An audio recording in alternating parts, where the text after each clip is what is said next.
daginn og velkomin öll hingað í þennan sal. Það sem ég ætla að gera í dag að fjalla glitofnu söðuláklæðin eða söðuláklæðin. Þau eru náttúrulega flestir glitofin eða glitsaumuð. Einhver eru til sem eru með öðrum aðferðum, við ætlum að sýna ykkur 2 af þeim. Ég nálgast þetta svolítið sem vefari vegna þess að ég er vefari í grunninn og menntuð sem vefari. Þannig að óneitanlega þá fer ég svolítið inn í tæknina, inn í það hvernig þetta var allt saman gert og hvernig söðuláklæðin voru búin til. Vegna þess að það var náttúrulega kannski mesta máli, það var það hvernig þau voru búin til. Við eigum einhver 60 hér í þjóðminjasafni á 60 söðuláklæði og svo er þetta náttúrulega byggðasöfnum og minjasöfnum meira og minna út all land. Einhver, allavega ég held að öll söfn eigi einhver söðuláklæði, ég veit að Textílsafn á Blönduósi á eitthvað. En það eru ekkit endilega söðuláklæði sem hafa verið notuð, heldur sem voru búin til sem veggteppi seinna í upphafi 20. aldarinnar og alveg inn á miðja 20. öld. Þannig að notkunargildið fór svolítið af söðuláklæðinu þegar að þau náttúrulega bara duttu úr umferð og var hægt að nota þau og þá urðu þau svona að veggteppum. Það sama gerist í Skandinavíu, í Noregi, rúmteppin gömlu sem voru ofin í Kljásteinavefstaðnum, þau eru öll orðin af veggteppum. Þau eru ekki lengur notuð sem rúmteppi. Nú, aðeins bara rétt aðeins mig, svo þið viti nú hver ég er. Ég fæddu upp hann á Sauðárkróki. Þarna kom allt í einu miklu hærra. Er þetta betra? Heyrið öll í mér. Skrítið. Ég sem sagt fór í myndlist- og handverksskólann gamla sem undanfari Listaháskólans, fór þar í textíldeild og útskrifaðist úr myndvef og sem vefnaðarkennari og síðan fór ég í textílnám til Bandaríkjanna, til San Francisco svæðisins og var þar í John F. Kennedy University í MFA-prógrammi sem var í textíl. Þetta var svona tilrauna textíl, engin vefur og ekki neitt, allt í bara tilraunu sem var afskaplega gott fyrir mig sem vefara sem var alveg föst í vefstólnum. Þannig að ég gat að rifið mig frá honum. Nú síðan fór ég og lauk grunn- og framhaldsskólakennaranámi frá KHÍ 89, flutti til Akureyrar fyrir tilviljun og ætlaði að vera þar í 1 ár en er ennþá þar. Hún búið þar í 32 ár. Þannig að ég ákvað að fara í myndlistakennslu og síðan í textílkennslu. Fyrst á grunnskólastiginu og síðan á framhaldsskólastiginu. Var síðan stofnandi textíldeildarinnar í Verkmenntaskólanum á Akureyri og stýrði henni 20 ára skeið, eitthvað svoleiðis. Bæði deildarstjóri og kennslustjóri en nú ekki lengur í því starfi, heldur bara sem vefnaðarkennari við skólann. Nú síðan lauk ég menntunarfræðinni við Háskólann á Akureyri 2009 og svo hef ég þennan óslökkvandi áhuga á öllu sem viðvíkur textíl og vef og ég þarf alltaf að læra meira og meira og eftir því sem ég læri meira, þeim minna finnst mér ég kunna. Þannig að ég fer alltaf að grafa upp eitthvað nýtt og nýtt. Þannig að það var eiginlega gegnum hana Sirrý sem að verður í október með verður hún í september? Já, ok. Já, hún eftir 2 vikur. Sigríður Sigurðardóttir sem var minjavörður á byggðasafninu í Skagafirði. Það var eiginlega hún sem að plataði mig til þess að fara til Noregs 2011 og læra kljásteinavefinn. Og það var alveg dásamleg upplifun og ofboðslega skemmtilegt. Ég hafði mikla fordóma gagnvart þessari tækni og ég held að þetta væri hræðilega leiðilegt og seinlegt. En ég algjörlega kúvendi og ég hef bara eiginlega sjaldan upplifað aðra eins dýrð eins og að vefa í kljásteinavefstaði og heyra klingið í steinunum þegar maður að vefa. Það eitthvað bara algjörlega sérstakt. Þannig að ég hef svona aðeins verið að dunda við það. Nú síðan réðist ég til starfa í Textílsetrinu á Blönduósi og þekkingarsetrinu og lenti þar í stóru rannsóknarverkefni á vef. Það sem að skrásetja, tölvuvæða allar uppskriftir og öll sýnishorna vef sem til eru þar á þeim bæ sem eru yfir 4000 uppskriftir og sýnishorna vef. Þannig að þetta er gríðarlega stórt verkefni sem styrkt á Rannís. Og þá var ég send út til Noregs 2017 til að læra á tölvustýra vefstólinn fyrir hönd Textílseturs. Og það í rauninni bara stafræn sjakkart vefstól. Það er í rauninni bara hver einasti þráður stýrður í gegnum tölvuna, þannig að það er hægt að gera nánast allt. Það er eiginlega bara ótakmarkað. Þannig að það er líka mjög spennandi og alveg ótrúlegt að menntakerfi á Íslandi skuli ekki vera búið að koma sér upp slíku tæki. Það er bara, ég fatta það ekki alveg sko. Gríðarlega skemmtilegt. Nú, já, þetta er allt saman komið, síðan rek ég á Galleri Stól á Akureyri sem er beint á móti Listasafninu á Akureyri og er þar með minn vef en hef svona minna verið þar undanfarin ára því ég bæði verið í að sinna þessum textirannsóknum á Blönduósi og síðan hef ég verið að skrifa stórt og mikið rit vefnað sem er nú að koma út núna öðru hvoru megin við áramótin. Þannig að því er nú að ljúka. Hérna sjáu þið bara yfir, hafið þið komið á sýninguna hérna í Bogasalnum. Ofboðslega falleg sýning og ég var að segja í Ingunni það áðan að þetta er eiginlega í fyrsta skipti þegar ég kom á sýninguna eftir að ég skrifaði greinina sem ég sá söðuláklæðin sem Þjóðminjasafnið á. Ég hef bara aldrei séð þau. Þau hafa bara ekki verið til sýnis.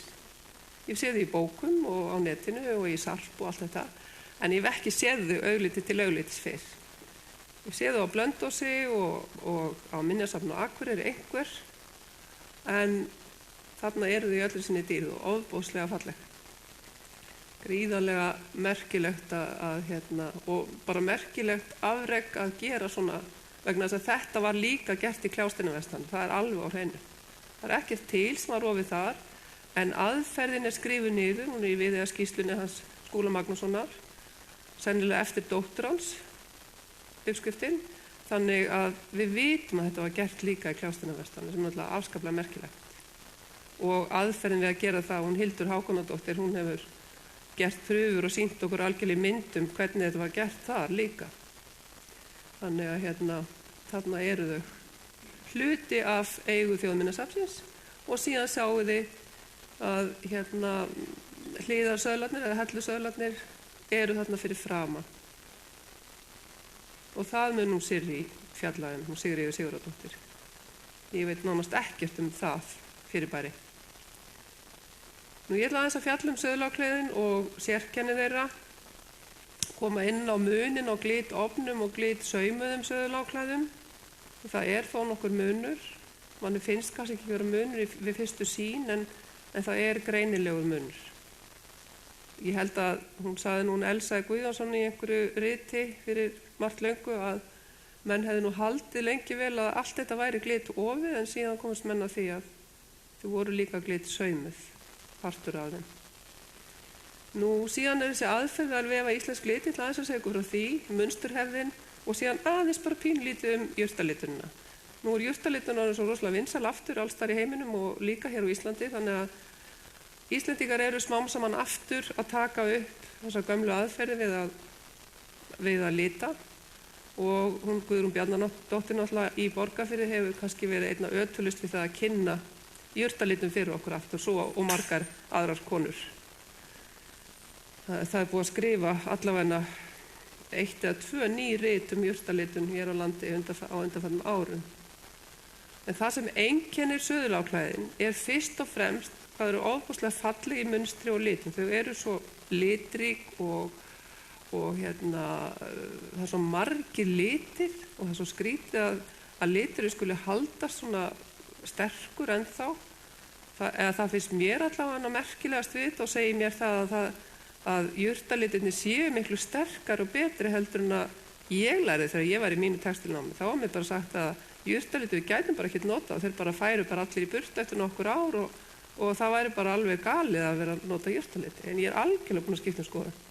Þegar ég sé glitofnu söðuláklæðin, þegar ég sé textílana bara út í Evrópu eins og apokalypsteppin út í Frakklandi, þá er það bara ekkert rétt að jurtalitinni séu svona daprir.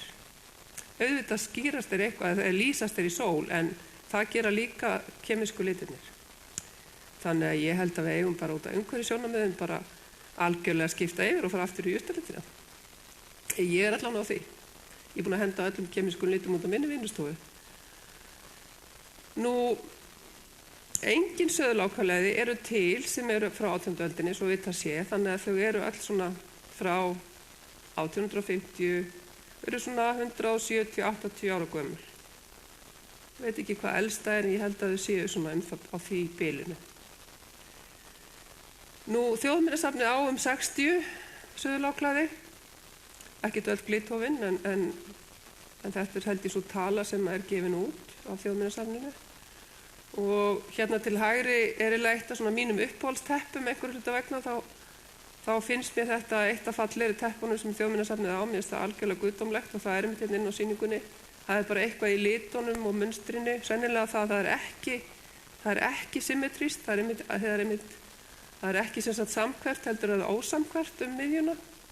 Það er sennilega það sem að höfða svona sterkt til mín og það er með ártalinu 1865 67 fyrirgefiði og það eru stafirnir GG og það var gefið að Steinunni Thorarinsson til Þjóðminjasafns Íslands og þið sjáðu að það hefur þessi bendill á þessu hérna. Þið sjáu hérna þessar svokölluðu jurtapotta sem eru hér, sem einkenna nú yfirleitt söðurlágklæðin og svo hinn á hvolfi af því að klágklæðin voru náttúrulega sett yfir hestinn. En þeir eru ekki samhverfir, þeir eru á sitt hvoru sniðinu. Og svo náttúrulega þessi guðdómlegu litir og þetta er alveg örugglega krapprót eða kaktuslús sem í litunum, þetta er ekki bara íslenski jurtalitir.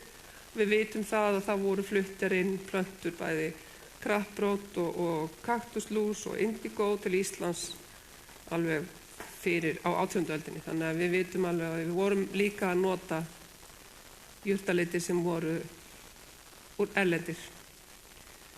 Nú, á evrópskum miðaldamálverkum, ég var nú að leita á bæjureflinu, ég fór í gegnum allan bæjureflinu því ég var með einhver svona sterka minning það á einni senun á bæjureflinu væri söðurlágklæði eða þau áklæða hest en það var einhver misminni, það er einhverju öðru frá miðöldum, einhver frá grótneskum tíma sem ég get bara ekki munna hvað var.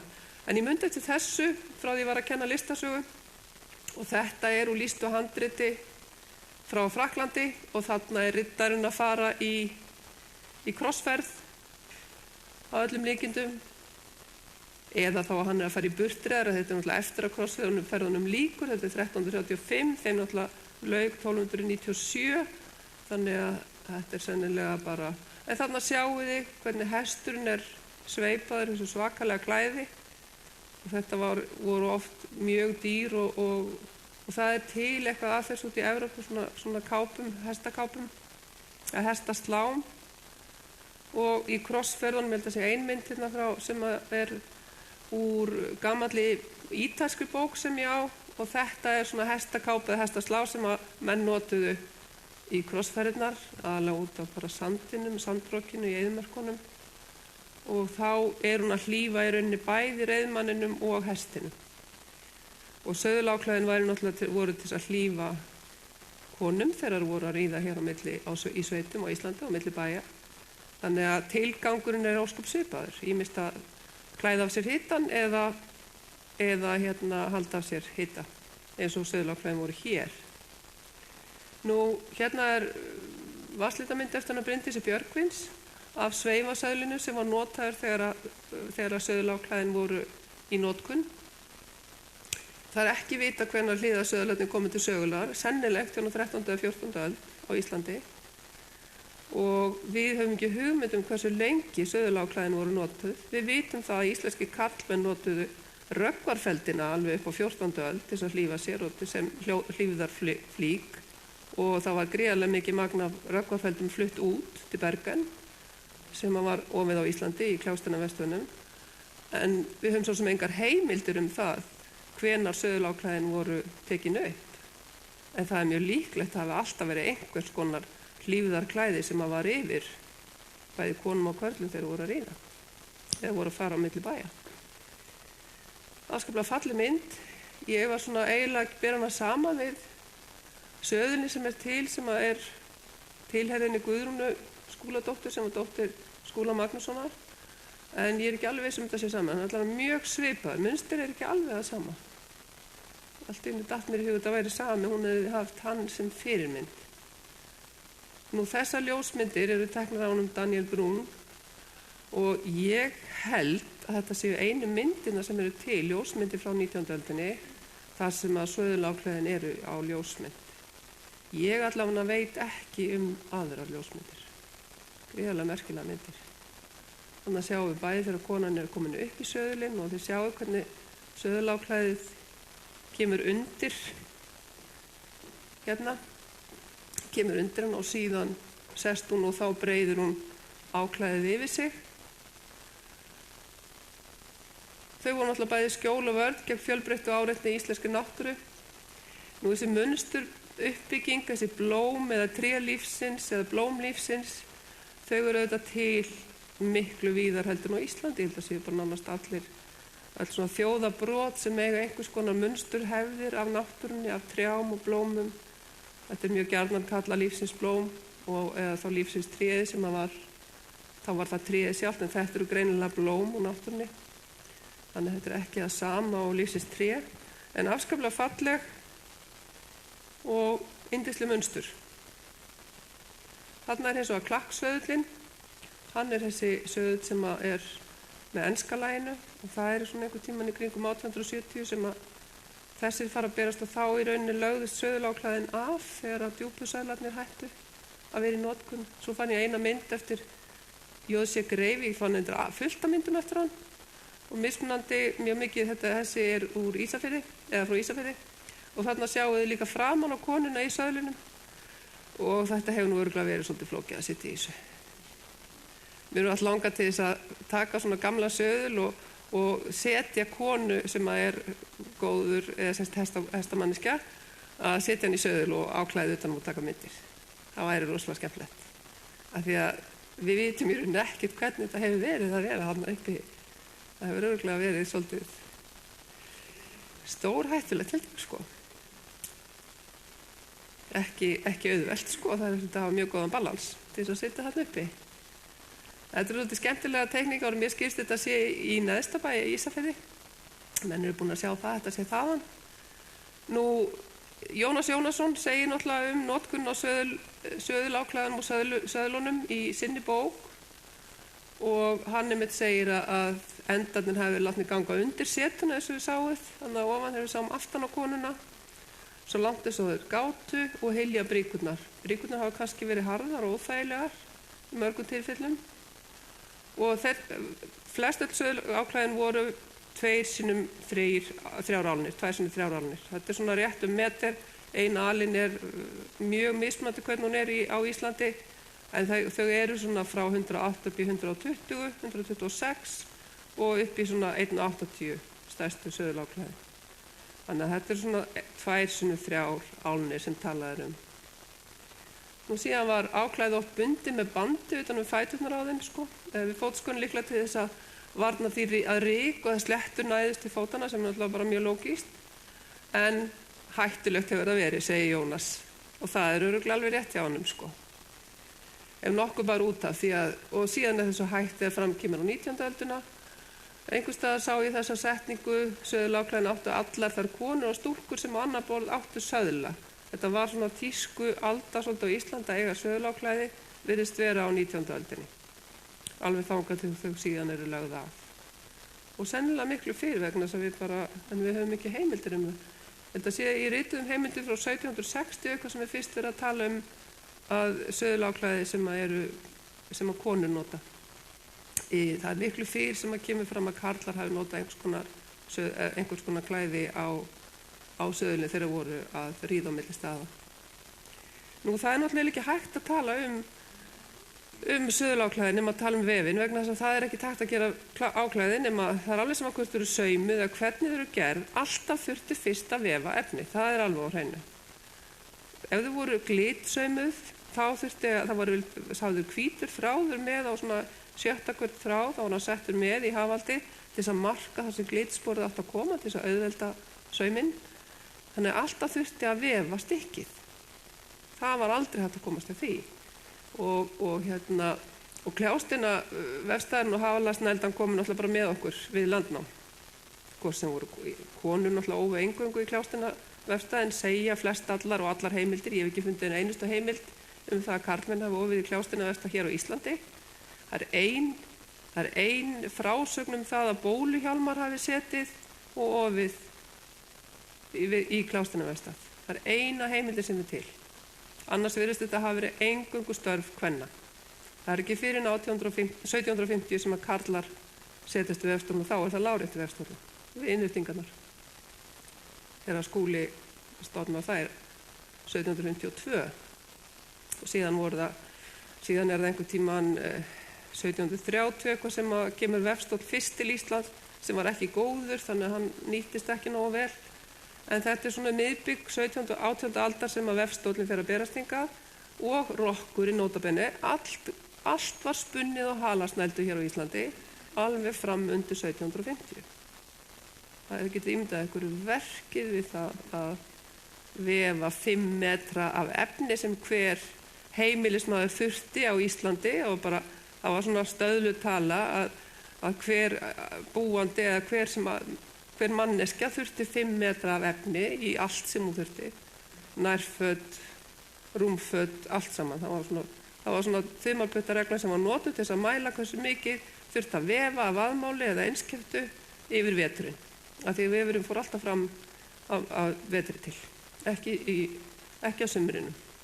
Einmitt þegar hefði haldið að vera best að vefa í birtunni, þá voru menn að sinna búskapnum, þá voru þeir ekki að vefa.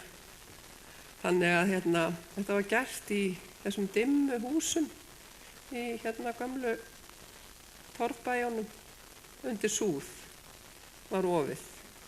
Ég held að menn hljóta hafa séð miklu betur heldur en við gerum í dag.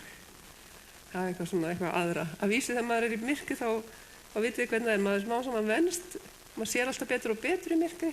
Þannig að þetta er eitthvað þróun, eitthvað þróað auga sem maður getur til dæmis bara bundið öll höföldin á Kljástranavefstanum í þessu myrkri. Það hefur verið gríðarlega mikil vinna og þurft að sjá vel til þess að geta gert þetta.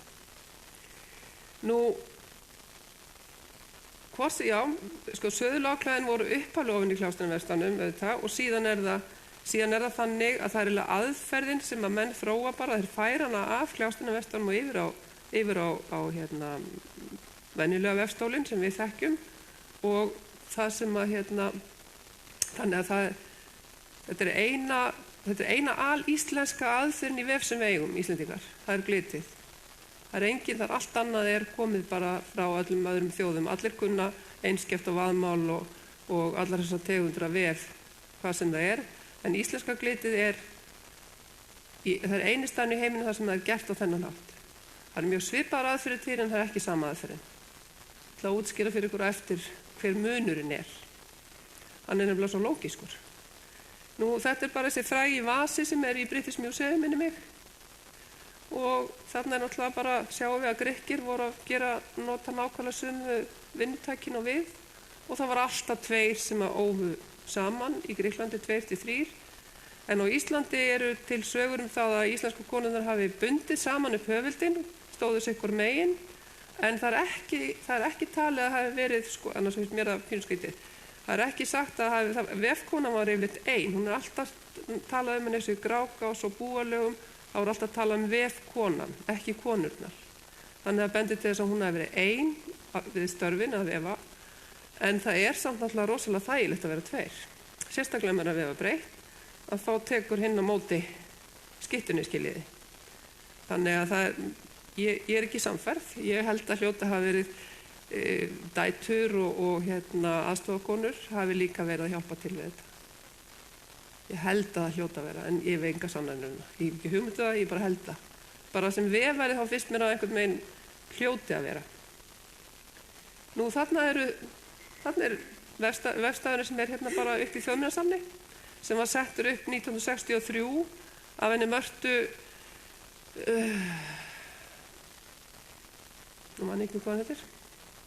Marta Hoffmann að sjálfsögðu og Elsaði Guðjónsson settu saman, það stendur með segna 63, það settu upp í þennan vefstað og síðan er teikningin af Sæmundar Hólm frá 1778 sem hefur verið gerða síðan kopar stungur af á Ólfíus og þarna er allt merkt inn á og þarna er sérstaðan við íslenska Kljástranavefstaðinn, það eru meiðmarnar og lokuþollarnir sem er eingöngu þekkjast á Íslandi, hvergi nokkuð staðar annars staðar í heiminum.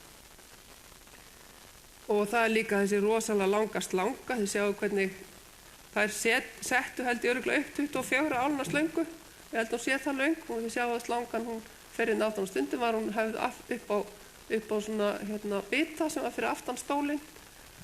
En yfirleitt alls staðar annars staðar í heiminum voru aldrei settur upp nema 3-4 metrar í mesta lagi. En við tókum þessa tækni sennilega af því að við tókum ekki upp vefstólinn þarna í kringum 1200, heldur ómum við áfram í kljásteinavefstanum alveg upp á 18. öldina og þá urðum við náttúrulega að vera samkeppnishæf, þannig að við urðum að vefa nógu löng efni og þá fundu íslenskar konur upp þessa leið að steinarnir eru hér en slangan fyrir gegnum gatið hérna sem að lykkjuna sem er í steininum og svo geymist hún þangað til kemur að því að færa fram á steinana. Þannig að þetta er svolítið sérstakt við Ísland og við fundum okkur held ég alltaf upp aðferði til þess að bara redda okkur hreinlega. Af því að í vefstólunum var verið að vefa 24 álnir yfirleitt og við gátum ekki verið að selja bara 3 álnir. Við urðum að, 6 álnir, bara 3 metra. Þannig að við urðum bara að gera svo vel og búa okkur til aðferð til þess að geta verið samkeppnishæf. Til þess að því að þetta var náttúrulega útflutningsvaran okkar var náttúrulega textíl. Bæði fyrst náttúrulega vaðmálið og röggvarfeldirnir og síðan vaðmál þegar röggvarfeldirnir detta á tísku á gotneskum tíma. Hérna sjáu þið munin á íslenska og til dæmis þeim norska. Hérna sjáu þið meðmarnar og lokuþollana. Þið sjáu að hér er hafaldakrókur sem er bara hér, hafaldin prikið fer hér í, en í íslensku stólunum og þeir sem er hérna uppi, vefstaðnum þá eru prikin höfð hérna á meðmönnum og síðan var þeim rúllað bara þegar maður var að vefa. Rosalega miklu fljótlegra og algjörlega brilljant. Og þetta var það sem Mörtu fannst svo merkilegt þegar hún kom hér og fékk allar þessar heimildir sem eru til í gömlum brefum. 2 konur mjög merkar sem að skrifuðu þjóðminjaverði. Já, hann reyndar það hérna held ekki eins og þjóðminjasafni þá, hann Matthíasi Þórðarsyni, þær skrifuðu honum upplýsingar um það hvernig var sett upp og ofið þrískeft vaðmál í kljásteinavefstanum. Það er nú útúr. Hérna eru steinarnir, alls staðar við uppgröft, ég er nú ekki fornleifafræðingur eða neitt slíkt, ég er fyrst og fremst vefari, en ég heldur nánast í öllum uppgreftir yfir all land að finnast alltaf kljásteinar, af því alls staðar var ofið. Þannig að ég held að þetta eru kljásteinar sem við fengum lánaði frá Þjóðminjasafninu þegar við vorum að gera tilraunir á Hólum í Hjaltadal, í Auðunastofu. Þá fékk Minjasafnið byggðasafnið í Skagafirði lánað steina úr Þjóðminjasafninu. Þetta séu þið sjáu þeir eru merktir 0,9, 900 grömm og 1,3 kíló af því að þeir þurftu allir að para þá saman eftir þyngdum þegar maður er að setja þræðina upp á. Nú, í einhvers konar svona vefstólum hafa sennilega söðuláklæðin verið ofin á 19. öldinni. Þessi hérna til vinstri, hann tilheyrir Minjasafninu á Akureyri og er frá 1830 það bil, veit maður engin alveg númerið á honum eða ártalið og hann er alltaf kallaður Öngulstaðavefstóllinn, þetta tilheyrði Öngulstöðum í Eyjafjarðarsýslu og hann er bara því miður ekki uppsettur núna, hefur ekki verið sem sett upp, hann hefur ekki verið sem settur saman mistást í 20 ár. Ég sá hann fyrir 20-30 árum síðan, þá sá ég hann í Minjasafninu. En hann er sundurtekinn í dag en þeir sendu mér þessa mynd af Minjasafninu, hann er Hörður Geirsson og hinn er bara gamall vefstóll sem er smíðaður í Ísafjarðardjúpinu einhver tíman rétt fyrir aldamótin 1900 eða rétt eftir aldamótin 1900. Og gríðarlega algengir stólar á Íslandi í húsmæðraskólanum og heimilum og það var einhver sem ætlaði að fara að henda honum og hafði samband við mig og ég sjálfsögðu gat ekki hugsað mér að vera að henda vefstólum, þannig að ég tók hann á vinstón og bara pröfaði hann, setti hann saman aftur og setti höfuldi hann og setti upp svona venjulega íslenska salún ábreiðu bara til þess að tekka á því hvort hann virkaði ekki og hann náttúrulega virkar algjörlega 100%. En ég á hann ekki, svo eiginlega bara arfleiddi ég konu sem vantaði vefstóla þessum vefstól vegna þess að ég hafði svo sem ekkert með hann að gera en hann var í fullkomnu standi. Þeir eru ótrúlega auðveldir í smíðum, einfaldir en virka algjörlega fullkomið sem 4 skafta vefstól. Og ég fer ekki að gera neina flækjustig í tækni en allt þetta venjulega sem var gert svo vaðmál 2x2 eða einskeftu, ekkert mál. Salón, glit og allt sem var hér gert krossvefnað var allt þetta að gera. Nú aftur að söðuláklæðunum, ég fyrir alltaf að tala vef, þið verið afsaka. Ég bara á erfitt með að slíta mig frá vefnum. Nú þau sem voru mæld hér, þau eru svona, stærstu eru 123 sinnum 1,80 en þau eru flest svona einhvers staðar á bilinni 1,8 cm eða 108 cm sinnum 1,40. Þau hafa sennilega skroppið eitthvað við það að taka þau niður og svona og bara með notkunni þau þæfast þetta eins og ullin gerir, eðlilega. Nú í nokkur áklæðum þá einfalt þelband, það yfirleitt alltaf svart tvinnaður tókþráður, svartur tvinnaður tókþráður í uppistöðinu. Þá þurft að taka ofan af ullinni og spinna tókþráðin sér, hafa hann tvöfaldan til að vera nógu sterkur og hann notaður sem uppistöðuþráður. Og síðan var ýmist tókþráður í einskeftu ívafið, svart, tvöfaldspólað og síðan frinnaður þráður yfirleitt í glittþræðinum. En síðan í nokkrum áklæðum líka einfalt þelband í einskeftu ívafinu og þrinnað þelband í munstrinu. Þau áklæði eru alveg örugglega mýkri, af því að þelbandi náttúrulega miklu mýkri ullin, þannig að ég hef bara ekki komið við þau, þannig að ég bara veit það ekki, en það hlýtur bara að vera. Þau hljóta að vera mikið mýkri. Nú, vendin alltaf ívafsbrekán, það að segja það ég pröfaði þetta einhvern tímann fyrir 3 árum síðan, þá pröfaði ég að sitja upp eftir gömlu aðferðinni og sláði þetta svona næstum því ívafsbrekánni þannig að það heilur algjörlega uppistöðuna. Jafnþráðavefur þeirra sest jafnmikið í uppistöðun og ívafið, en það pakkað það mikið saman, það svona rétt glittir í uppistöðuþráðin. Hann sést, en hann sést ekki, þetta ekki jafnþráðavefur, þetta meira ívaf. Þannig að þessum þetta líka svo þykkt og mikið.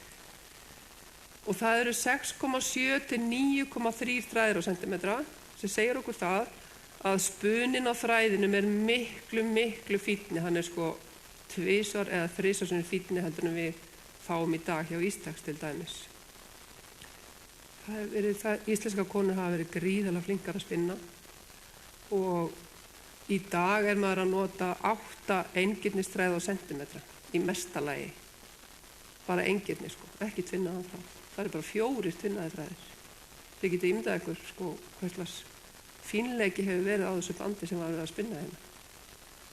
Þannig að og þetta bara 6,7 til 9,3 þræðir, en auðvitað vitum við það verður eitthvað pakkað saman, þannig að þetta eru kannski 6 til 9, eitthvað svo leiðis, 5-6 þræðir, en það eru þá 10 sinnum 18-19 þræðir á sentimetra. Það gríðarlega fínn spunni. Og bara tókþræðar.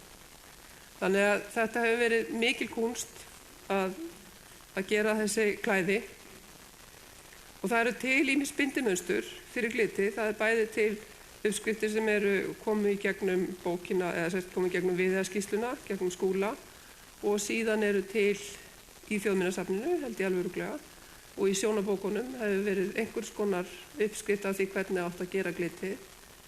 Ég allavega veit og er búin að finna einhverjar 5 aðferðir við að gera glit. Það að segja hvernig maður þræðir í höfuldin og bindur upp. Uppbindingin alltaf svo sama, en það fer eftir í hversu margir þræðir eru á milli glitþráðanna. Hvort eru 3, 4, 5 eða 6. Það var yfirleitt þannig hérna á gömlu söðuláklæðinu, þá 7. hver þráður glitþráður. Og þannig talið að það hafi verið gert á söðuláklæðinum í kljástinu vestanum, en samt ef þið sjáu það sem í viðhæðskýrslunni, þá Skúli greinilega þar að lýsa 5. hverjum þræði sem 7. hverjum þræði, þannig að það eru 5, þetta oddatala, þannig að hann þarf alltaf að taka bæði bakþráð og framþráð til skiptis í glitþræðinum. En Sigríður Halldórsdóttir, gamla vefari sem var nú mikill spekingur í vef, hún sagði að hlyti hafa verið tekin alltaf bakþráður, þannig að það var alltaf slétt tala. En það stangast svolítið á við það sem stendur í viðhæðskýrslunni. Ég hef pröfað bæði 5. og 7. hvern þráð, þannig að það hefur sennilega verið svolítið misjafnt hversu bara fínn spuninn var hjá fólki. Ég hugsa að hafa nú svolítið farið eftir því. Nú, hérna eru þessar 1, 2, 3, 5 aðferðir. Þessi neðsta númer það bara rósabandsinndrafturinn fyrir ykkur sem eru vefara og þekki það. Þetta bara svo aðferð sem var alltaf notað í húsmæðraskólum á Íslandi alla 20. öldina. Og þetta svo aðferð sem ég lærði fyrst af gamla vefnaðarkennaranum í hússtjórnarskólum á Akureyri. Hún kendi mér að vefa glitt og sagði bara það, fyrst ég væri taka við henni, þá gæti ég ekki farið að kenna henni, hún væri búin að kenna mér íslensk glitt. Og ég held nú bara að hún væri eitthvað galin, mér fannst þetta alveg fáránlegt, að ég þyrfti eitthvað að fara að læra það. Varst ekki líklegt ég færi hvað að vefa íslensk glitt. En hún sem betur fer, þá stóðum við sitt og hún hætti ekki fyrir hún var búin að kenna mér íslensk glitt. Og ég man ég satt sumarið 89 eða 90 upp í gamla húsmæðraskólanum á Blönduósi og ófeilt teppi í glitvernaði, fyrsta stykki mitt. Og ég algjörlega fjall fyrir þess aðferð, þetta er óbúslega skemmtilegt. Þetta er svo litríkt og maður getur algjörlega stjórnaði sjálfur hvað. Ég var ekki með teikningu, ég bara gerði glitið bara sjálf upp úr mér leið og ég var að vinna. Og það er nefnilega til heimildir það að íslenska konur hafi ekki farið eftir uppdráttum alltaf. Það hafi mjög mikið spunnið glit leið og þar voru að vefa. Og ég bara fór að rifja upp þegar ég var að skrifa greinina, ég gerði það fyrst bara alveg óvart. Af því mér datt ekki til hugar að gera þetta öðruvísi. Þá sko. Þannig að mér finnst mér sennilegt að þetta sé rétt að bæði hafi verið til uppdrættir, allar sjónabækurnar sem gengu hér á milli manna og síðan voru kannski ekki allir jafn skapandi og gátu jafn auðveldlega búið til munstur. Þannig að einhverju þurftu uppdrætti en aðrar konur hafa örugglega bara gert þetta upp úr sér. Og það er örugglega þannig sem þessi ósamhverfu teppi eru til dæmis gerð. Nú þarna sjáum við þessar aðferðir, þarna til dæmis verið að binda upp á, þetta er teikning, það sem verið að reyna að útskýra, þetta bara inn í kljástinu eftir og þarna bakþráðurinn, 4. hver þráður tekinn sem glitþráður og þá eru 3 þræðir á milli, þannig að glitsporið svona 1 cm. Það fór alveg niður í 0,6. Fínustu glitsporin eru mjög, þau eru svona hálfum til 0,6 cm. Þannig að, og svona segir Sigríður Halldórs þetta hafi verið gert. En svo kemur fram í bókin hennar Hildar Hákonar klástunarvefinn sem reyndar á ensku og íslensku. Því hvort þið þekkið þá bók, hún kom úr 2016. Þar kemur fram í viðaskýrslunni þetta hafi verið tekinn annarkur þráður og þá hefur 5 þræðir verið hafður á milli. Nei, býtum við, nú er ég alveg rugluð. Nei, þá hafa 4 þræðir verið hafður á milli fyrirgefið. Nú, síðan þessi A-aðferðin, hún er mikið notuð á Íslandi og var notuð mikið á 20. öldinni, af því þá er það bara, það eru 3 þræðir, það er 4. hver þráður sem er glitþráður. Næsti fyrir neðan, ég hef notað þá aðferð mjög mikið, svona með B, þar er 7. hver þráður glitþráður. Glitskaftið er alltaf hérna fyrsta, fyrst til vinstri. Einskiptan er til hægri, 2 skaftin. Þetta er svona tækni sem kannski óþarf að vera að fara í.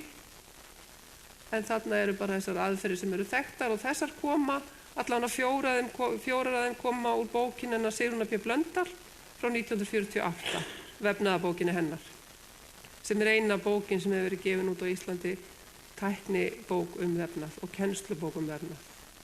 Vefnaðurinn hennar Halldóru Bjarna er meira svona sagnfræðilegs eðlis.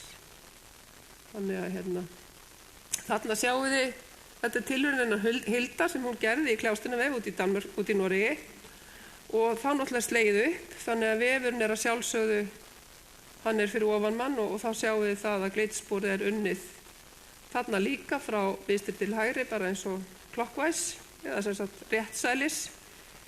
Og þá náttúrulega eru nóturnar niður og ef við teljum það 1, 2, 3, 4, hún ekki með 6. Nei, hún með 5 þræði á milli, hann er 7. hver þráður er glitþráður og þá getur hún tekið alltaf sömu megin. Alltaf bakþráð eða framþráð. Eðlilega að taka bakþráð af því að þá er maður með skilið betra. En þetta er einmitt úr viðjaskýrslunni og þarna er bara verið að segja, þarna, sko, aðferðir sem að Hildur nota þarna er ekki sama aðferðin og Skúli útskýrir í skýrslunni sinni. Vegna þess að þá talar hann 5. hvern þráð sjötta hvern þráð og þá sem sagt, það verið binda til skiptis á bakþræði og framþræði. Þannig að þetta svona hefur örugglega bara verið hægt að gera þetta á mjög margan hátt. Þetta bara spurning það hversu þétt maður vill hafa munstrið sitt. Allt þetta rétt, sjáu þið. Það skiptir engu máli hvort það eru 5 eða 6 þræðir. Í dag ef við ætlum að fara að nota ístaksullina og hafa til dæmis 6 eða 7 hvern þráð glitþráð, þá yrði glitsporið alveg 1,5 cm. Það orðið svolítið grottalegt. Það bara ekki hægt í íslensku ullinni lengur að hafa 7 hvern þráð glitþráð. Ég hef prufað það og það var svakalega þétt. Það var eiginlega þannig að það hefði ekki verið hægt að sveipa því utanum seginu, það stóð næst við sjálft. Það var svo stíft af því að ég var með svo marga þræði og uppistöðu á sentimetra. Það var bara ekki fallegt. Þannig að ég breytti því. Þannig bara teikning af því hvernig þetta gert í stól. Það sjáum við það að hér kemur það niður af því þetta kljástinnavefstaðurinn og síðan flytjum við aðferðina yfir á láréttavefstólinn og þá þarf að gera þetta svona. Þá maður bara með þetta hérna bara á borðinu fyrir fram á stólunum og þá fer maður hringinn. Þetta bara teikning af því hvernig 1 glitspor ofið, 3, 2. Undir glitsporið og alltaf í kringum þráðinn. Og það ótrúlega fljótlegt að gera þetta. Þannig að kom mér á óvart hvað þetta var gríðarlega fljótleg aðferð. Það var ekki eitthvað rosalega seinlegt. Hvað liður tímanum? Kortri, ok.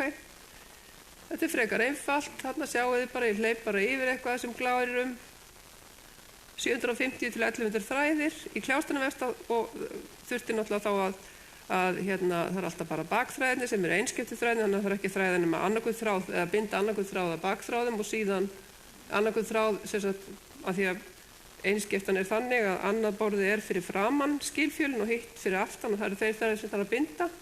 Þannig að þetta ekki alveg svona svakalegt, en í höfuð þarf að þræða alla þessa þræði. Þannig bara verið að gera þetta í venjulegum vefstól með allar þessar endalausu dokkur. Það þarf eina dokku fyrir hvert lit og hvert svona glitspor, eða semst hverja glitspora spyrn, eða eru 2 glitspor, þá má vera sama dokkan eða sami liturinn. Ég held að þarna sé einhverja 25 dokkur eða eitthvað. Það var svolítið seinlegt, þetta eina af þessum tilraunum sem ég gerði með glit og þarna ég með 5. hvert glitþráð og það fór alveg upp í 1,2 cm glitsporið. Það var svo stórt.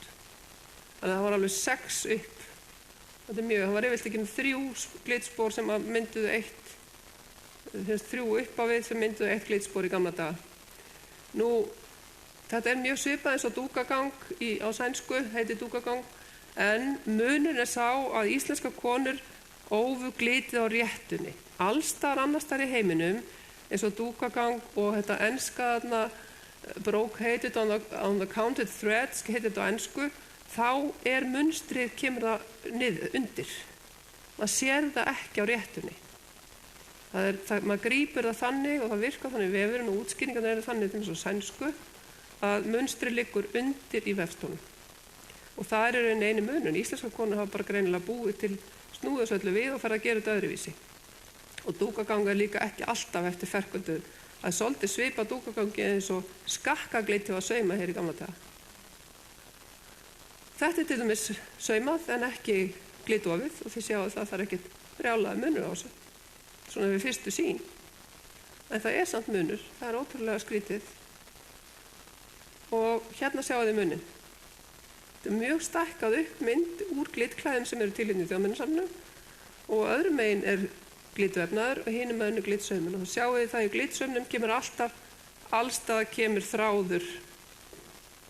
Það kemur allstað þráður á milli því það saumað undir þennan þráð og yfir. En hér á litabrigðum þá fléttast þeir saman. Þeir fara báðir sama uppistöðu þráðin, þannig þeir víxlast svona hverjum annan. Þannig að það alveg sjónrænu munur á þessu þegar maður veit þetta. Ok, hérna eitt af þessum sem að margir telja, eitt af fallegri glitsauðláklæðin sem er til hér. Þetta eindúka og þessi uppskriftir talin vera, eða þetta munstrið talin vera eftir hana Guðrúnu Skúladóttur. Þetta ofboðslega fallegt klæði. Hérna er eitt gamalt úr sjónabókunum gömlu, greinilega uppdráttur. Þannig er einmitt að tala það að sumir segja að það hafi ekki verið gert eftir uppdráttum, heldur konu hafi spunnið þetta bara af höndum, af fingrum fram, en það er samt þannig að rosalega mörg munstur eru í þessu, eins og Guðrúnar munstur hafi gengið svolítið á milli fólks í sveitum. Það eru mjög mörg glitofamynd klæði sem eru mjög svipuð hennar. Smá variantar og þið sjáum þess að hún gerir þetta ekki alveg, eða þetta er ekki gert alveg samhvert, hún breytir aðeins inn í blómapottunum eða nýjustapottunum. Þarna sjáum við glitsauminn og síðan skakkaglitt, og skakkaglitt er mjög svipað eins og dúkagang, sænska aðferðin. Ég hef aldrei pröfað þess að saumaðferði, þannig ég veit ekki, þetta er örugglega miklu fljótlegra heldur en að vefa, sko. Það lítur að vera. Hérna er eitt frá 1857, svo kom bara nokkur hérna klæði sem eru líka á sýningunni. Þetta er talið verið úr Ísafjarðardjúpinu. Þetta er mjög sérstakt vegna það er algjörlega tvílitt. Þetta sé eina klæði sem ég hef séð og eina sem er til hér sem er á þennan veginn. Það er bara öðrum meginu. Kannski var bara vefarinn búinn með rauðið eða grænliti sinn. Þannig að hún segir sér bara alveg yfir. Við vitum það náttúrulega ekki af hverju þetta er svona, en það er svona ekkert ólíklegt og þetta virkar alveg, þetta er mjög fallegt svona. Allt í lagi, sko. Nú svo er hérna eitt sem er gert í blómstursaum, afskaplega fallegt. Það er með ártalinu 1862 og þetta er bara náttúrulega bróteri, bara dásamlega fagurt. Og svo er hérna annað sem er applikerað, sem að ég veit ekki hvort það er hérna frammi. Er það á sýningunni? Já, ok. Já, ég sá það þar, einmitt. Alveg rétt. Þetta er semst applikerað og þetta er frá, það er talað að sé frá 1870 og mjög óvanlegt. Ég held að þetta sé eina sem er til hér á landi sem er svona applikerað. Mjög sérstakt. Yfirleitt sauðsvart í grunninn og það var náttúrulega bara notað sauðsvarti liturinn af sauðkindinni. Þannig að en síðan náttúrulega bara hafa íslenskar konur kunnað að jurtalita alveg frá landnámi og komu örugglega með þessa aðferði bara með sér hvort sem það komu frá Írlandi eða Hjaltlandseyjum, Orkneyjum eða Noregi. Þannig að þetta kemur fram í Íslendingasögunum. Þessi litföru klæði sem að karlmenn voru í. Nú það kom út rit allavega 2 á 18. öldinni það sem var talað jurtalitun. Í fyrsta lagi náttúrulega riti sem hann Ólafur Ólafíus, það er einn kafli í því riti jurtalitun og það var sá kafli, ég fann þann kafla allan í Húsfreyjunni frá 1930 eitthvað minnir mig. Og síðan er það í Grasnitjónum hans Björns Halldórssonar, þar er líka uppskriftur af jurtalitum, þannig að við höfum kunnað þetta alveg frá landnámi, það er alveg á hreinu. Það er þetta að nota nánast allt í lit, alla íslenska plöntur. Þarna eru það sem var að nota sem festir og er náttúrulega enn hægt að nota sem festir, það er annars vegar litun á mosin eða litun á jafni og síðan haugarfinn, bara arfinn gamli sem er í görðum. Hann er sem sagt það mikið, þessar plöntur hafa báða innihalda mjög mikið hátt magn af alún sem er það sem er notað sem festir í flesta jurtaliti nema indigo. Ok, þarna koma bara plönturnar, hvernig þetta er svona, ég held nú að bláu litirnir, þeir eru svo sterkir, ég held að það séu nú flestir indigo í þessum söðulágrónum sem er til hér og alveg örugglega hefur krapprót og kaktuslús líka verið notuð mjög víða. En svo var náttúrulega hægt að nota fjallagrössin og kúalhandið til þess að fá mjög sterkan rauðan lit. Ég var einhvern tímann á námskeið hjá henni Guðrúnu Bjarna og þá létu þetta verið heilan mánuð. Svo sendu hún okkur bara bútana sem við höfðum gert og þeir urðu alveg rosalega rauðir og fallegir. Þannig að við kunnum nú örugglega mjög margar aðferðir sem eru jafnvel bara glataðar og örugglega einhverja festingar aðferðir sem voru notaðar áður fyrir sem eru ekki þekktar lengur. Það er eins og bara með það sem ég var að lesa storka blágresið sem var notað sem blá. Það glataðist svo aðferð hvernig það var gert. Og ég veit ekki til þess að Guðrún Bjarnadóttir sé búin að finna eða einhverju aðrir íslenski litarar hafi fundið upp þá aðferð sem var notuð til að gera bláa litin. Ok, þetta bara þessar heimildir og vísun í alla myndirna sem ég náttúrulega tók allar frá Þjóðminjasafninu og bara í restina. Og við erum búin með tíman og ég er komið svona 5 mínútur fram yfir. En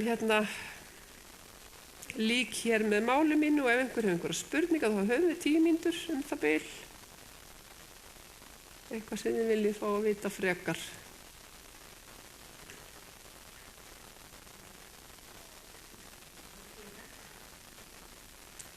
Já.